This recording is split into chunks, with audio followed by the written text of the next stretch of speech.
Assalamualaikum warahmatullahi wabarakatuh. Saya Rizky Puspita Ningtyas dengan NIM S17202. Saya akan menampilkan video tentang edukasi pada keluarga pasien gangguan jiwa untuk memenuhi tugas keperawatan jiwa yang pertama. Selamat menyaksikan. Selamat pagi Ibu, perkenalkan saya perawat Rizky yang berjaga pada pagi hari ini. Apakah benar Ibu dengan keluarga Bapak Doni? Iya, saya anaknya Mbak. Baik, kalau begitu saya yang merawat Bapak Doni. Sebelumnya, apakah Ibu tahu masalahnya Bapak Doni itu kayak gimana? Saya kemarin kurang tahu ya Mbak, soalnya saya di rumah sama Bapak sama adik-adik saya.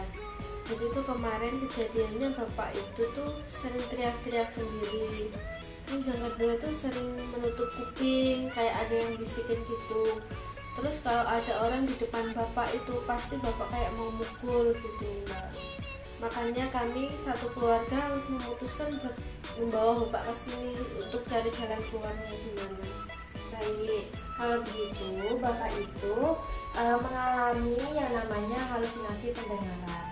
Halusinasi pendengaran itu suatu pikiran yang terus membayangi seseorang untuk melakukan sesuatu yang negatif, atau suatu keadaan di mana seseorang memberi persepsi dan pendapat tentang lingkungan tanpa ada objek atau rangsangan yang nyata. Misalnya seperti keluhan yang sudah disebutkan tadi, tiba-tiba Bapak datang ke orang terus kayak orang mau nonjok, kayak orang mau mukul gitu, terus teriak-teriak sendiri, terus sering tutup kuping sendiri gitu kan.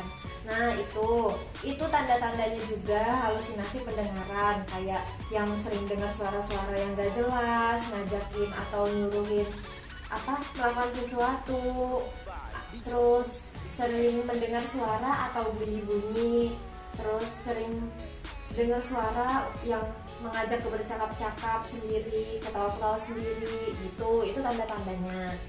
Terus kemarin saya sudah mengajarkan Bapak Doni itu cara menghardik. Apa itu Mbak? Ya, cara menghardik itu suatu cara untuk mengurangi rasa si bapaknya tuh mendengar terus gitu. Ada 3 cara. Cara yang pertama itu menghardik, yang pertama itu caranya bapaknya disuruh tutup kuping terus ngomong pergi kamu tidak nyata, saya tidak mendengar kamu. Itu cara yang pertama. Terus buat cara yang keduanya itu Bapak kami suruh untuk datang ke ruangan perawat untuk mengajak perawatnya ngobrol. Jadi biar suaranya itu menghilang. Jadi biar si bapaknya tuh kayak ada fokusnya gitu buat ngobrol sama kita gitu. Terus Mbak, kalau misal itu kan kalau Bapak kalau udah pulang tuh gimana dari kitanya? Ya, menggunakan cara yang pertama tadi. Misal kalau misalkan Bapak mendengar suara atau teriak-teriak sendiri, Ibu tinggal datang ke bapaknya terus suruh bapaknya tutup kuping, ngomong kalau pergi, jangan mendekati saya, kamu tidak nyata. Ibu bisa nyontohin dari sini.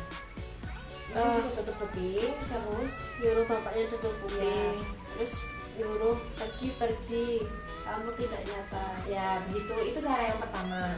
Terus cara yang kedua itu Ibu bisa ngajakin bapaknya ngobrol.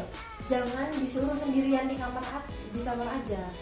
Nah Mbak, kalau misal contoh yang saya sebutkan keluhan tadi, kan Mbak bilang suruh ngajak ngobrol gitu kan. Nah Bapak itu sebelum dibawa ke sini tuh kalau di depan orang tuh, misal di depan saya gitu, kayak Bapak mau nonjok gitu Mbak. Nah itu solusinya gimana? Kan kita keluarga juga takut. Ya, itu kan sesuai sama kondisinya bapaknya dulu. Kalau misalkan kondisi bapaknya kayak mau nonjok atau mau mukul, itu diemin dulu sampai si kayak reda gitu. Terus nanti kalau misalkan udah reda baru diajakin ngobrol, tadi dengar apa, ditanyain kok bisa tiba-tiba datangin ke kita mau mukul, diajakin ngobrol, dipelan-pelanin gitu, diajakin ngobrolnya. Jangan sambil nanyanya jangan nyolot, kayak biasa aja gitu. Ya gitu. Terus buat cara yang ketiga itu kemarin saya sudah mengajarkan untuk melakukan suatu kegiatan. yang ringan-ringan aja, kayak ngepel, nyapu ruangan, kayak gitu, ngelipet-ngelipet baju, kayak gitu. Untuk kerjaan yang ringan itu di rumah udah ada yang ngerjain Mbak. Contohnya yang lain tuh seperti apa Mbak? Kayak kan di depan banyak tanaman nih, di depan rumah kan biasanya banyak Iya. halaman, tanaman gitu-gitu, disuruh nyiramin, di apa, bercocok tanam, suruh ngituin pupuknya, menyiramin tanaman, kayak gitu. Iya. Terus buat cara yang keempat itu, dari dokter kan udah menganjurkan untuk selalu minum obat secara rutin. Kemarin saya sudah ngasih tahu obatnya itu ada 2 macam. Yang warna putih itu obatnya diminum buat malam pagi hari. Yang satunya lagi yang oranye diminumnya buat pagi sama malam hari. Semuanya diminumnya habis makan. Gitu. Terus kemarin bapaknya sudah saya suruh untuk kalau misalkan mau minum panggil perawatnya dulu.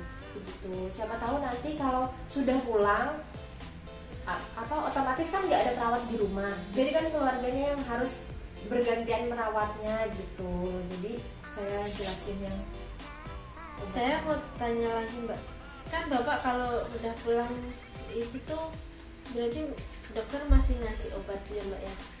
Nah kalau misal obatnya itu udah habis dari rumah sakit ini, kita harus beli lagi atau gimana?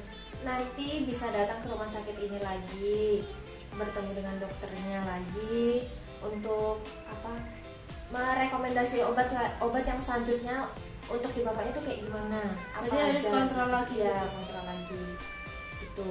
Ada yang ingin ditanyakan lagi? Tidak ada Mbak. Baik, kalau begitu kita sudah melakukan pembicaraan tentang Bapak Doni ya tadi ya. Iya. Untuk cara-caranya bisa Ibu ulangin? Caranya tadi yang pertama kita menghadik. Menghadik itu seperti mengajak bapaknya untuk tutup telinga sama bilang pergi-pergi kamu tidak nyata. Kedua yaitu mengajak bapaknya berbincang-bincang. Jadi kalau misalnya situasi bapaknya itu sedang marah atau mau pukul, kita diamin dulu sebentar sampai amarahnya bapak reda. Untuk yang ketiga yaitu mengajak bapak kegiatan-kegiatan yang ringan seperti kayak nyiramin tanaman, terus ngajakin jalan-jalan. Terus yang keempat yaitu harus merawat bapak dengan memberikan obat secara rutin. Kalau misalnya obatnya udah habis, baru diajak kontrol lagi. Ya begitu. Ibu sudah jelas ya kayak gimana cara merawat Bapak kalau Bapak udah pulang di rumah. Kalau begitu saya sudah selesai memberikan informasi tentang Bapak Doni ya Ibu. Saya mohon izin pamit karena masih harus bertugas lagi. Ya, Terima kasih atas waktunya. Selamat siang. siang. Nah. Itu tadi video dari saya, semoga bermanfaat. Kurang lebihnya mohon maaf. Wassalamualaikum warahmatullahi wabarakatuh. Dadah.